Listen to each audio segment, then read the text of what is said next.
Deadbeat dad abandoned me as a child, so I took everything from him. In 1990, when I was just out of middle school and my sister was still in elementary school, my dad met his third wife at the only gas station in our town.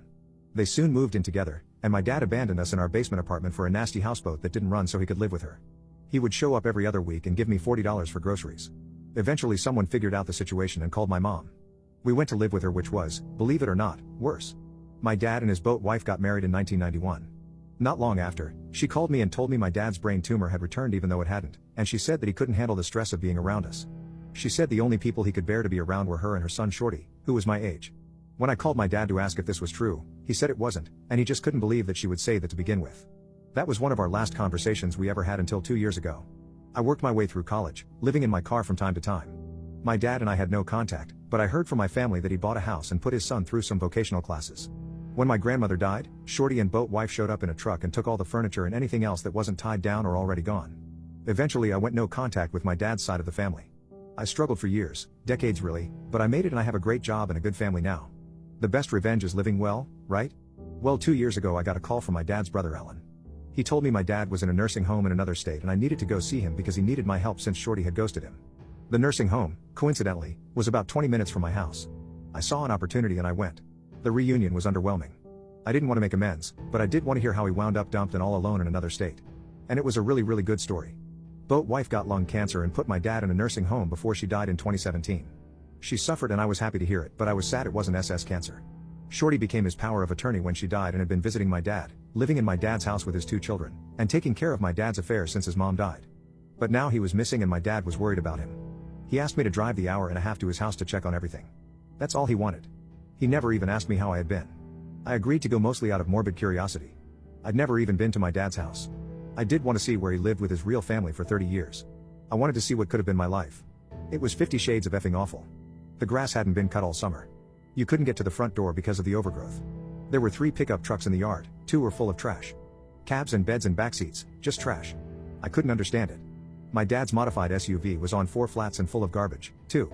I didn't have a key so I just walked around to the back. From what windows I could look through, the inside was in shambles and hoarded to hell.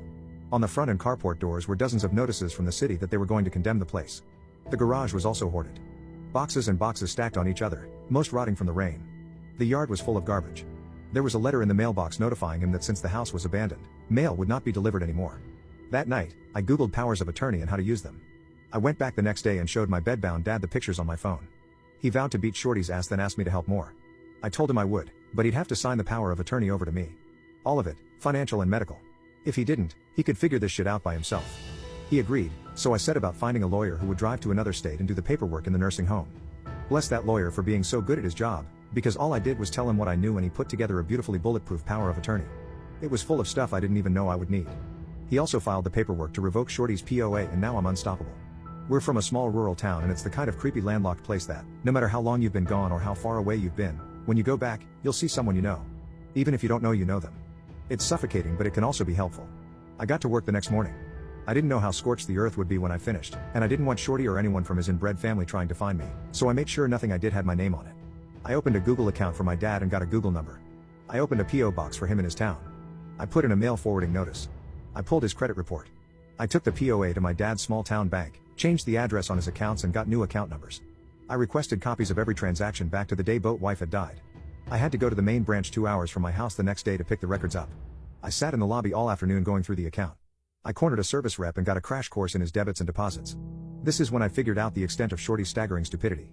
My dad got about $5,000 a month in disability and social security every month. Twice a week, Shorty was going into a branch and withdrawing cash. All of the cash. And every time he did it as the POA, he had to sign a form stating that he was acting on behalf of my dad and that form was notarized by the bank. I went through every withdrawal and got the bank to confirm that every one of them was made by Shorty. Then I went to the house and called a locksmith. I knew it was bad, but I had no idea what was waiting for me there.